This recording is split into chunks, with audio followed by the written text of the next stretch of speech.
In the crystal coffin of the funeral home lay my wife, 8 months pregnant. The forensic doctor said that the gaps under her fingernails were filled with river-bottom silt. On the day of the funeral, I smiled and calmly signed the cremation papers in front of the mourning hall. 3 years later, at a club reunion, the corpse that should have rotted long ago was straddling my buddy Fernando's lap. Her tongue curled with cream as she smeared it onto the man's Adam's apple. The black stockings under her miniskirt had a torn hole, perfectly revealing the rose I had personally tattooed on the inside of her thigh. Isn't this my psycho ex-husband who went crazy after his wife died? She pressed the tip of her high heel against my knee. I heard you hugged my portrait and lived in a psychiatric hospital for 3 years. How pathetic. Since you're so pitiful, I'll give you a chance. Come be a dog for Fernando and me. Kneel every day to put on my shoes. Lick clean the floor I walk on. If you behave well. She lifted her foot slightly, the high heel dangling in midair. Maybe I'll reward you by letting you catch it with your mouth. I let out a mocking laugh. Who are you supposed to be? Juliet didn't know that during the years she had been dead, I had married the daughter of the richest man, and my son was already 2. When the Rolls-Royce stopped at the club entrance and my wife came over holding our child, she fell to her knees, screaming, "How dare you marry someone else? You swore you would only love me." I wrapped my arm around my wife and chuckled. You actually believe what a madman says? Chapter 1. I had just acquired this club last month. When I came for an inspection today, I happened to see Juliet. She was wearing a leopard print miniskirt, showing off a sultry pole dance on stage. Her moves were skilled and provocative, and the skirt fluttered high, revealing spring scenery beneath. Juliet's moves are insane. Fernando is gonna be over the moon tonight. Fernando, with the way she's twisting that body, I bet she practices on you like you're her personal pole every day. Lewd laughter and whistles erupted from the crowd below. Fernando curled his lips smugly. Claude, that loser, hugging a memorial portrait and crying every day. Who would have thought his wife is with me every single day now? Juliet swayed down the stage like a temptress. How could he ever compare to you? Then she batted her eyes, voice silky. When you don't want me anymore, I'll just go back and find that pathetic simp. Someone jeered. Damn, sis, this fake death game has been going on for 3 years and you're still not sick of it. But sis really does have charm. I heard Claude lost his mind after you died. Went crazy. Got some kind of mental illness. Now he goes wild whenever he sees a woman. Their booth filled the entire place with raucous laughter. I turned to leave, but the manager hurried after me, lowering his voice. Boss, the guest in VIP 3 already owes $160,000. Judging by today, he plans to skip out again. He pointed directly at Fernando's table. At that moment, someone spotted me. Well, if it isn't Claude. Instead of going crazy at home, you came out here to embarrass yourself. The moment Fernando saw me, his expression darkened. So you're Claude. Juliet sat facing him on his lap, straddling him, licking cream off her fingertips as she sneered at me. Heard you went nuts after I died. Too bad, I don't remember any of it. Since you're so pitiful, I'll give you a chance. Come serve as Fernando's and my dog. Kneel every day to put my shoes on. Lick clean the floor I walk on. If you perform well. She lifted her foot, letting the high heel sway in the air. Maybe I'll reward you by letting you catch it with your mouth. Juliet was still the same, arrogant eyes, chin raised, as if nothing in this world was worth bowing to. 3 years ago, I adored this look of hers. Seeing it again now, it only filled me with disgust. A group of people snickered and mocked. Claude, you should be grateful. Juliet lost her memory yet still gives you the chance to be her dog. You better kneel and thank her.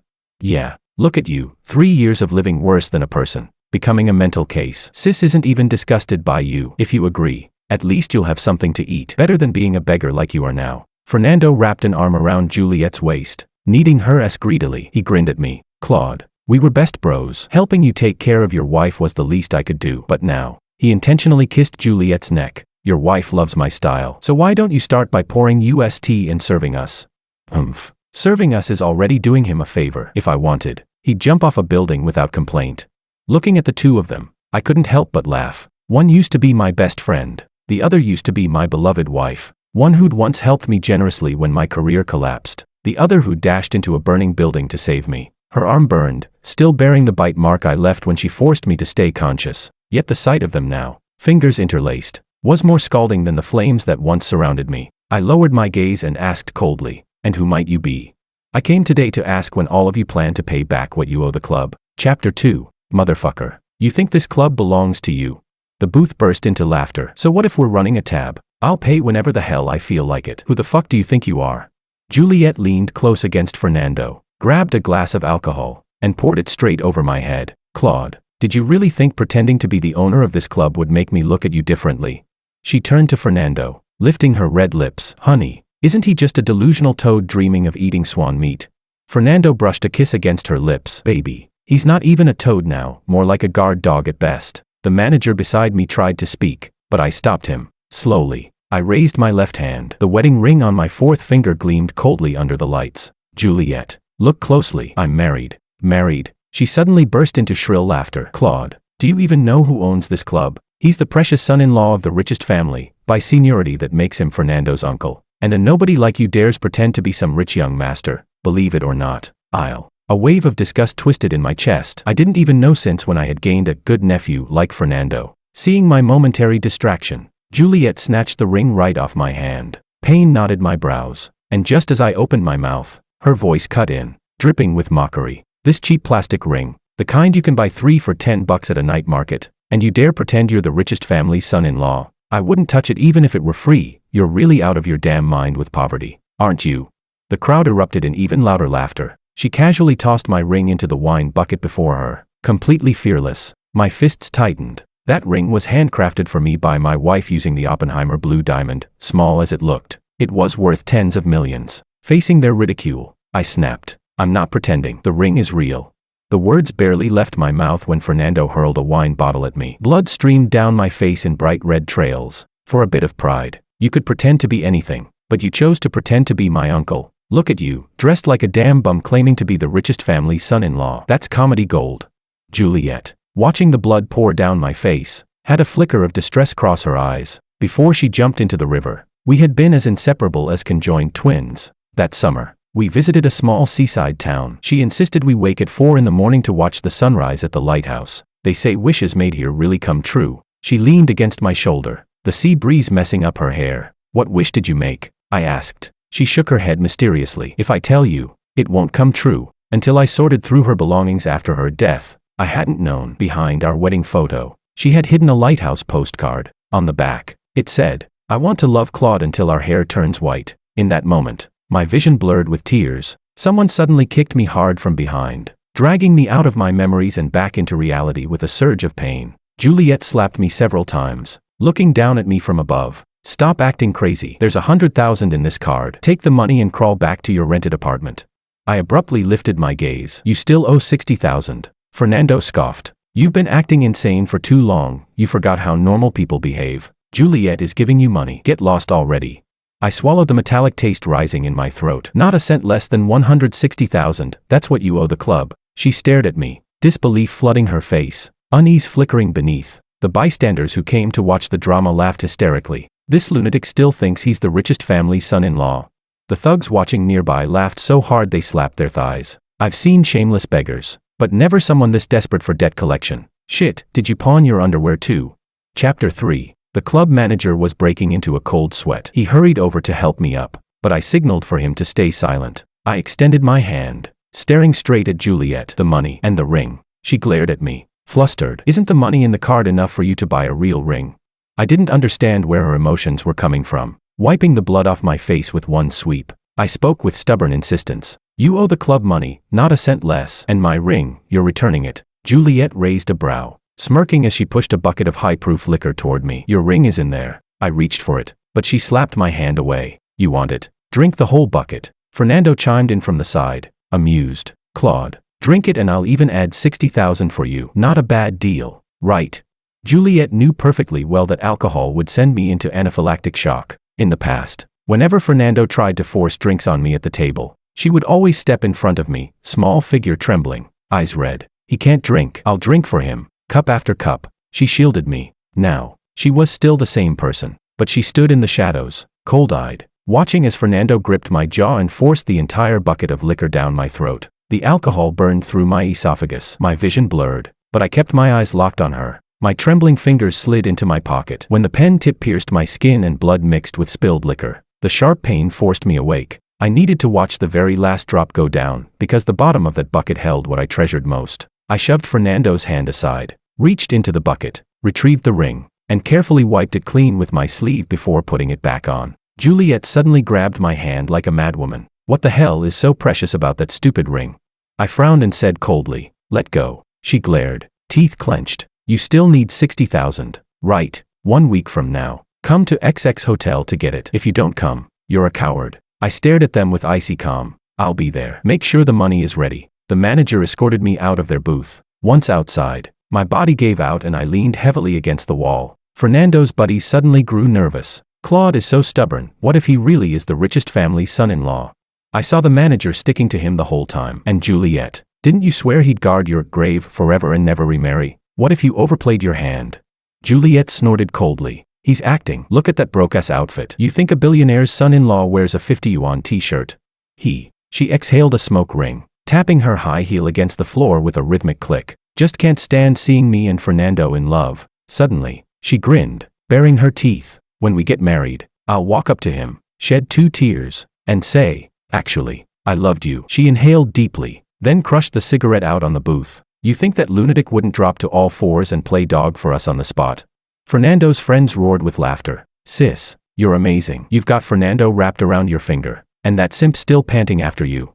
Look at you. Fernando laughed as his hand cupped the softness on her chest, pulling her into a hot, deep kiss. Whistles erupted all around them. Leaning against the wall, I heard everything. My heart froze over completely. The manager supported me as we walked out of the club. Boss, do you need an ambulance? I assured him. No, I have medication. I fumbled in my pocket and pulled out an epinephrine injection. The moment the needle pierced my skin, it felt like a bucket of ice water crashing over me. Thinking back to everything that had just happened, nausea overwhelmed me. I retched uncontrollably. Juliet didn't know. On the night before she jumped into the river, I had received her farewell message. Chapter 4. My hands trembled as I opened my phone. That anonymous text stabbed into my eyes like a blade. Claude, you think Juliet ever wanted to have a child with you? She'd rather die than keep being loved by you. Tomorrow is the death anniversary she carefully picked. What a coincidence. The same day as your proposal anniversary. Below the message was a photo. Through a grainy lens, Juliet's pregnant belly rose and fell beneath another man. On her face was an expression of pleasure I had never seen before. The date stamped in the corner was clear. Exactly 1 week before she jumped into the river. So on the day the rescue team declared her lost and unrecoverable. When everyone thought I would collapse, scream, break, fall apart, I merely took her belongings with a blank face, quietly threw them into the fire, and burned away every last piece of love I ever had for her. News of Juliet being alive spread quickly. Friends and relatives bombarded me with questions. Soon after, on WeChat Moments, Fernando posted their sweet wedding photos, with the caption, "Even if you were once kissed by a dog, I don't mind. I still love you the same." My relatives, after reading that, looked at me with pity again. Juliet then sent me a voice message, and I could imagine her expression even through the screen. Pitiful and mocking all at once. "Hey, you pathetic simp. Next Saturday at XX Hotel, don't forget to come pick up your 60,000 tip." She deliberately dragged her voice. "Consider it a little wedding gift from Fernando and me. Enough for a loser like you to eat instant noodles for half a year." I quietly noted the location, then blocked her. The club manager listened beside me, silently clenching his fists. A week later, their wedding was held as scheduled. I had the driver stop the car 1 kilometer away from the hotel. 4 people that disgusting. I no longer wished for them to know who I really was. When I reached the hotel, Juliet and Fernando were at the entrance greeting guests. "Look, the dog is here. Come to get your reward."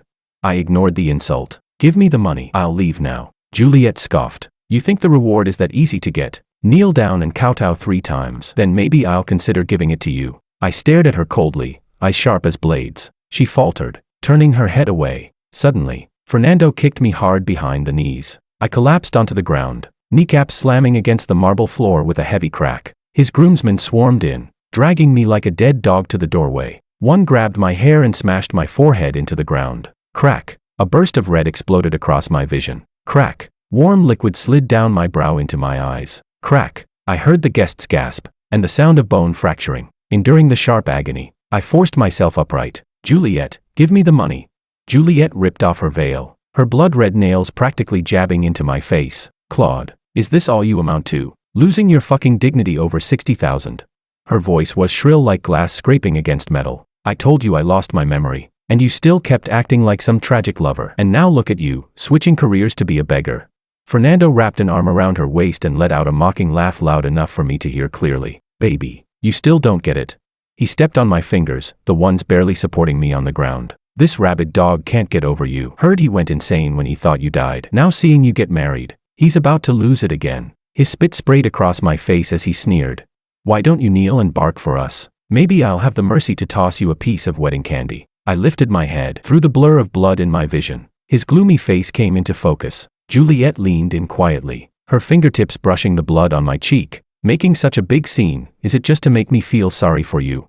She slipped a blood-stained key into my palm. The old apartment, I kept it for you. When I get my memories back, the one I love will still be you. Juliet, stop making a scene. Bleeding at a wedding is a bad omen, a relative whispered, unable to hold back. Fernando urged her to stand up quickly so they wouldn't miss the auspicious hour of the ceremony. Gritting her teeth, Juliet hardened her expression. Security, pick him up and throw him into the fish pond at the entrance. Wash all that blood off him. The guards looked troubled. There are decorative crocodiles in that pond. If we throw him in covered in blood, he might not come out in one piece. My face drained of color. The pain left me speechless. Juliet hesitated only for a second. Fernando pinched her waist from behind, and she instantly barked her order. Throw him in first, then fish him out. In the pond, the crocodiles smelled blood. Their eyes gleamed with hunger as they opened their massive jaws. Suddenly, a Rolls-Royce sped toward the entrance. The club manager swung the door open, and my wife stepped out, heels clicking sharply against the ground, our child in her arms. She strode toward me and spoke in a voice that shattered the entire scene. Who dares lay a hand on the son-in-law of the richest family? Chapter 5. The security guards dragged me aside, leaving a trail of blood smeared across the floor. My son struggled in his mother's arms. Mom, put me down. Bad people are hurting Dad. My wife's eyes were red as she set him on the ground. The bodyguards followed closely behind the little young master. People began whispering when they saw my wife and son walking toward me. Who is that woman? Don't tell me Claude really got married. That woman just said, son-in-law of the richest family, when she got out. Don't tell me she meant Claude. Juliet's fingers tightened around her wedding gown, unease flickering in her eyes. Fernando raised a brow and made a call. Then, looking smug, he announced loudly, everyone, I've already contacted my uncle. The real son-in-law of the richest family is on his way. Claude, you fraud. You think dragging along a random woman and kid to cosplay a family, then borrowing a luxury car, makes you the richest family's son-in-law? When my uncle arrives, you're dead. We'll peel your skin off.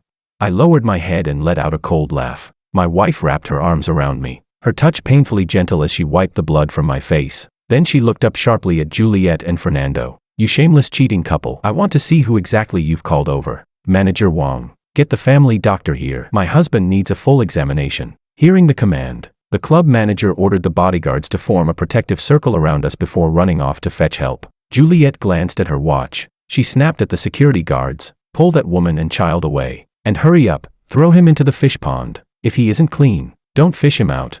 Then she raised her voice, forcing fierceness into it. If you delay my auspicious hour, can you afford the consequences? Didn't my husband just say his uncle is the richest family's son-in-law?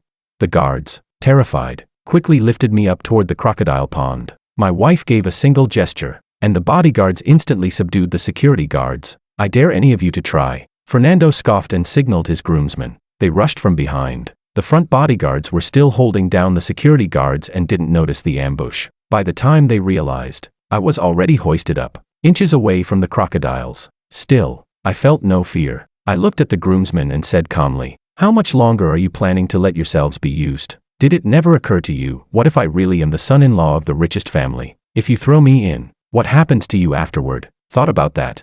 The lead groomsman's hands trembled. He almost dropped me straight into the jaws. In that brief moment of hesitation, the bodyguard struck and pulled me back to safety. 7 or 8 groomsmen were knocked to the ground in seconds. Juliet, panicked now, tugged Fernando's sleeve. Fernando, he wouldn't really be the richest family's son-in-law, right? Fernando sneered. Him? Look at what he is. My son Ian, eyes swollen from crying, seized a moment of distraction, ran straight to Fernando, and bit down hard on his leg. Fernando screamed and kicked, sending the child flying like a rag doll. My heart split open, ignoring the pain tearing through my wounds. I lunged forward and crashed my fists into Fernando's face. 10 heavy blows, each one sinking into flesh with a dull thud. Behind me, my wife screamed Ian's name, voice breaking as she scooped up our bleeding son. Just then, the hotel doors burst open. Heavy, orderly footsteps shattered the chaos. Black-clad bodyguards lined up on both sides as a middle-aged man entered slowly. Sharp suit, silent authority, a presence that made the entire hall fall dead still. Fernando froze, expression stiffening. His lips trembled. Uncle.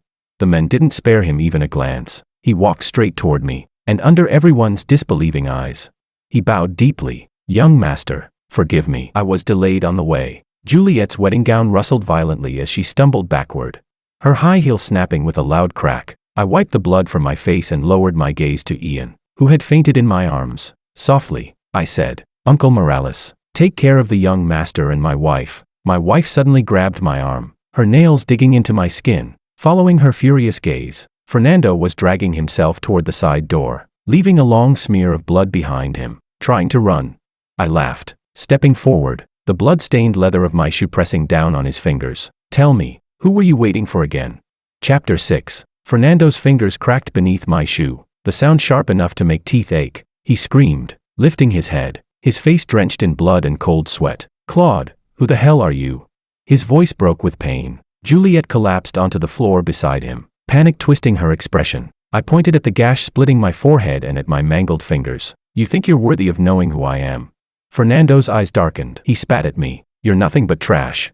Then, like a rabid dog, he suddenly lunged at Uncle Morales's trouser leg, clutching it as he wailed with snot and tears. "Uncle, you have to help me, this low-life bastard." He yanked open his blood-stained shirt, revealing the bruises on his chest. "Look, he tried to kill me. He ruined my wedding with Juliet. Uncle, you have to stand up for me." Uncle Morales slowly crouched down, his polished leather shoe pressed against Fernando's face as he said lightly, almost casually, as if discussing the weather, "Fernando, you want me to stand up for you?" Suddenly he grabbed Fernando's hair, forcing his head up. With his other hand, he pointed at me, blood covering my body. "Do you have any idea that the man you wanted thrown into the crocodile pond is the real son-in-law of the richest family?" Fernando's eyes widened, disbelief warping his face. "Impossible. Uncle, this is impossible. You're the richest family's son-in-law." A cold smile curved on Uncle Morales's lips, a smile like a dull knife scraping bone, chilling everyone to the core. He released Fernando's hair, then slowly pulled a handkerchief from his suit pocket and wiped his hands clean, as if he had touched something filthy. "Son-in-law of the richest family." He lowered his gaze to the collapsed Fernando, eyes filled with pity as though looking at an insect. "I am merely the steward, an occasional problem solver, of young Master Claude." The words detonated in the hotel lobby. Guests gasped in shock, one after another. Juliet's face drained of color, her carefully styled hair fell apart, her whole body collapsing like her bones had been pulled out. I stood up with unconscious Ian in my arms. Blood from my wounds dripped onto the carpet, blooming into dark red flowers. "Uncle Morales," I said softly, "clean this up." Suddenly Fernando burst into manic laughter. "Claude, you think this means you win?" He yanked a dagger from inside his jacket. "Even if I die, I'm dragging you down with me." Bang. The gunshot exploded through the hall. Fernando froze, the dagger still in midair. A bullet hole bloomed in his arm. His eyes rolled back as he toppled backward, falling with a hard thud at Juliet's feet. Juliet released a shrill, inhuman scream. She scrambled backward on all fours, dragging her wedding dress through a foul, wet streak. She had lost control of her bladder. I covered Ian's ears and nodded toward Uncle Morales. "Thank you." As I turned, I caught a glimpse of Juliet being dragged away by bodyguards. Her fingernails scraped 10 bloody streaks across the floor as she shrieked, "Claude, Claude, you swore you'd only love me in this life. How could you marry someone else?" I wrapped an arm around my wife and laughed softly. "You even believe the words a lunatic says?" Little Ian stirred in my arms, his small hand instinctively clutching my collar. My wife leaned closer, eyes red. I lowered my head and kissed her trembling eyelids. "Baby, why did you bring Ian here?" Her tone carried a hint of anger. "Thanks to Manager Wong, I was taking Ian to visit our father today. Just as we left home, I got his call saying you might be in danger." Her fingers tightened around my sleeve, knuckles pale. "He told me everything. I was so scared I didn't even change clothes." I grabbed Ian and rushed over. My trembling fingers brushed Ian's pale little face. Blood stained the corner of his mouth. Suddenly my wife seized my wrist. "Claude, look carefully." She turned my face toward the wrecked hotel lobby, forcing me to take it all in. "Remember every face here. They showed you no mercy, so we owe them none." The grand doors slowly closed, sealing away all the filth and madness behind us. I tasted the blood on my molars and let out a low laugh. Good. If they insist on playing this game, then I will make sure everyone learns what the real cost looks like. Chapter 7. The family doctor examined both Ian and me. He said my skull was fractured and I needed complete rest. I couldn't move for now. Fortunately, Ian only suffered superficial injuries. During my recovery, Uncle Morales brought me a video. In the video, Fernando was tied to a metal chair in a warehouse. Gauze over the gunshot wound in his left arm soaked with dark red. His face was contorted as he screamed hysterically, "Morales, you old dog, you two-faced bastard, I called you uncle to give you respect, and you help an outsider screw me over.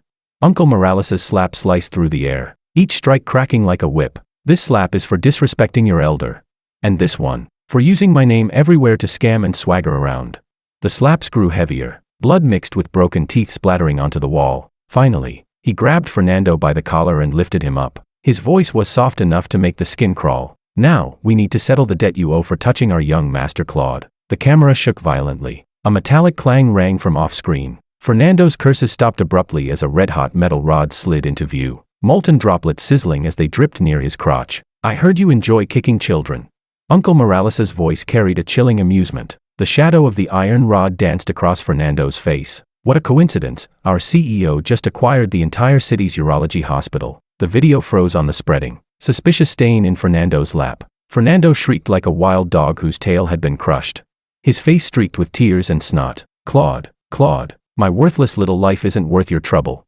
He tried crawling forward, the iron chair screeching horribly across the floor. Treat me like a fart. No, no, I'm not even worth a fart. Please, spare me. He suddenly choked and coughed violently.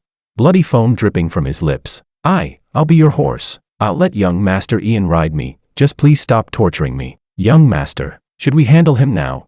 Uncle Morales's voice came from off-camera. I stared at Fernando's twisted face on the screen, my fingers gently stroking Ian's brow, still furrowed even in sleep. No hurry. Let him taste what rust mixed with blood feels like first. At Uncle Morales's signal, two men in black stepped forward and forced Fernando's jaw open. MFF. Cough, cough. Ugh. The chunk of rusty iron was forced down Fernando's throat. His entire face flushed a dark purplish red like pig liver, veins bulging, eyes protruding as if they were about to pop out. He thrashed violently. The metal chair screeched across the floor with ear-splitting noise. You dared pour alcohol down our young master's throat. Now you get to taste rust. How is it?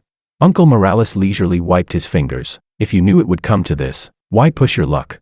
The video suddenly switched angles. In the corner of the warehouse, Juliet was tied to a chair, her makeup smeared across her face, watching everything in terror. Her lips trembled, but no sound came out. She could only shake her head frantically. Almost forgot about her. I chuckled softly and tapped the screen. Let her have a taste too. From off-screen came the sharp clack of high heels on concrete, followed by the ripping sound of fabric tearing. Juliet finally broke down and screamed, Claude, you lunatic, I'm calling the police. I let out a low laugh, tapping the armrest with my fingertip. How funny. Back at the club, weren't you all saying I was the lunatic? If you had simply paid back what you owed the club, everything would have ended right there. I slowly stood up, my voice turning colder and colder. But you insisted on crossing the line again, and again. I grabbed the glass on the table and smashed it onto the floor, shards exploding everywhere, and you even dared to lay a hand on my son. Juliet collapsed with the chair, knees hitting the floor with a thud, sobbing until her makeup dissolved entirely. Claude.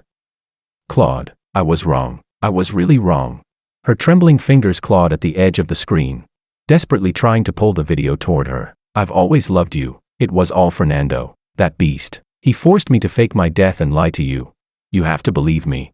Juliet shrieked, fingernails scraping the floor until blood streaked beneath her hands. I regret it every single day. Fernando held a knife to my neck and forced me to act. She pointed wildly toward the corner. Check his phone. All the threatening messages are still there.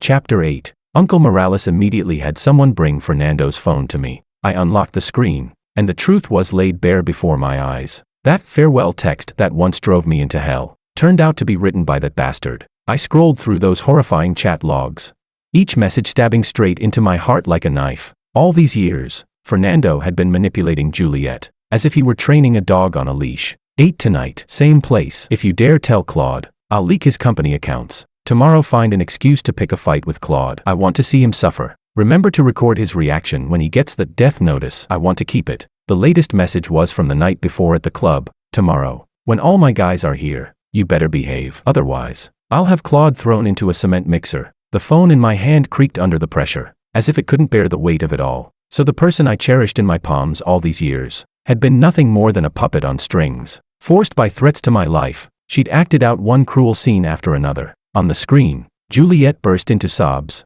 Claude, I was forced. Do you believe me now?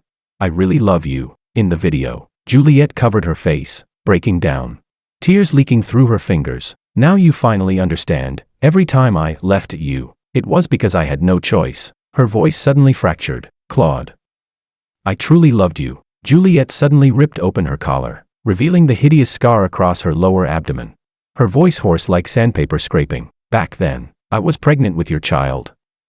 Fernando dragged me into the operating room. Her nails dug deep into the scar, fresh blood seeping down her fingers. When I lay on that operating table, the one I hated most wasn't him, it was you, because you couldn't protect me. I stared at her trembling figure on the screen, a dull ache rising in my chest. But the next second, Ian's cough sounded clearly from beside me. It's not that I didn't protect you, it's that you never told me any of this. And telling me now is already too late. My heart beats for only two people now. One is my wife, who's in the study brewing medicine for me, and the other just learned how to write the word daddy. Juliet's pupils contracted violently a few times. Then she let out a small, broken laugh. She slowly wiped the tears from her face, her nails scraping bloody lines across her cheeks. Claude, let me go. I was wrong from beginning to end. I was stupid enough to be controlled so easily. Now I don't want anything anymore. I betrayed you all these years, that's the truth. I have no face to ask for forgiveness. I just want you to let me go. I'm going to that island, to finish whatever is left of my life.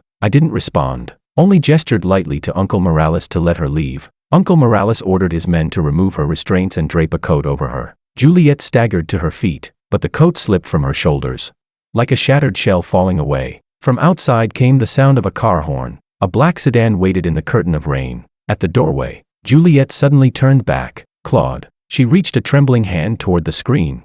But the moment our eyes met, her fingers curled back. I wish you a future full of happiness, a peaceful life. Rainwater mixed with blood pooled at her feet. Before she stepped into the car, I glanced toward the entrance. My wife was standing there, holding a bowl of medicine, looking at me with gentle eyes. Chapter 9. I lifted my head toward my wife, who was leaning against the doorframe. There was a faint, almost teasing smile at the corner of her lips. You heard everything. Carrying the bowl of medicine, she walked toward me. Her warm palm settled on the tense back of my neck. Remember when we first met? You were drunk every day. Your shirt buttons always mismatched. Her fingertips brushed the crease between my brows. And now, I finally see that same light in your eyes again. The one you had back then, when you were the captain of the basketball team. Amid the soft scent of medicine, she suddenly pinched my earlobe, a little habit she had whenever she knew I was hiding something. Can you tell me the truth now? Her gaze drifted toward the distant car lights disappearing on the screen. Here, her slender finger tapped the center of my chest. Is it really all clean now? I tightened my grip around her slightly cool fingers, pressing the back of her hand firmly against my heart. Here, has been spotless for a long time. What trapped me back then wasn't love for her. I looked into her eyes, shimmering with moisture. It was a knot in my heart, my unwillingness at being deceived. The rising steam from the medicine blurred her outline, but I could clearly see the teardrop hanging from her lashes, until you burst into my life, and gave me our adorable, gentle son. My Adam's apple bobbed as I swallowed the thickness in my throat. That's when I finally understood. True love isn't the status or identity you brought me. It's the warmth of you feeding me medicine at 3 in the morning. And how you cried even earlier than I did. When Ian said, Daddy, for the very first time, I placed her hand firmly against my ribcage. Now, every bone here is carved with your name. Her fingertip brushed against my heartbeat, and she suddenly trembled, because the rhythm inside my chest matched perfectly with Ian's steady breathing from the next room. I looked at the beautiful woman in front of me, and said solemnly, Wife, I love you. Her eyelashes fluttered, and she nestled softly into my arms. On the other end, Uncle Morales glanced at the barely human, half-ruined Fernando and called me for instructions. Young master, how do we handle him now? From the other side came Fernando's hoarse roar. Claude, you bastard, even if you know everything now, I'm not afraid of you. So what if you're the richest man's son-in-law? If you kill me, you'll pay with your life. You won't die a peaceful death. I listened quietly, a mocking smile tugging at my lips. Why would I kill you? Fernando spat a mouthful of blood, its dark shine chilling under the light. Claude, what I hate most is that look of yours. He yanked wildly against the chains, blood spraying onto the camera. Ever since we were kids, you're always so calm, so composed. Like the whole damn world is supposed to kneel for you. You know something? He tilted his head, eyes crazed. I arranged for Juliet to meet me on your wedding anniversary. Right on your marital bed. She was acting especially seductive. A wet, dark clot rose from his throat. Cough, cough. And you, working overtime that night. You looked just like a pathetic dog. Ha ha ha. I stared calmly at the screen as police sirens grew louder from afar. Fernando burst into hysterical laughter, his handcuffs clanging against the metal chair. Ha ha ha. The police are here. Claude, Do you see?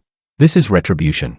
Uncle Morales adjusted his cuffs with leisurely grace and flung a stack of documents into Fernando's twisted face. Embezzlement in 2018. Intentional injury in 2020. The tip of his shoe lifted a photo. And this is last week's footage of you sending men to tail young Master Claude. High definition. When the police broke down the door, all color drained instantly from Fernando's face, through the reinforced glass of the police van. I watched him being dragged in like a dead dog. Then I slowly pressed the call button. Remember what you said? My voice was quiet, almost gentle. Some retribution arrives late, but it never forgets. I hung up softly and wrapped my wife tighter in my arms. Uncle Morales sent one last message. All taken care of. Fernando had a sudden psychotic break in the detention center, bit off 3 fingers of another inmate. I lowered my head and kissed the smiling corner of my wife's eye. On the bedside table, Ian's newest crayon drawing fluttered softly in the night breeze. 3 little figures holding hands. And above them, a sun carefully colored in with a golden crayon. The past had already become the past, and the future would surely be filled with sunlight.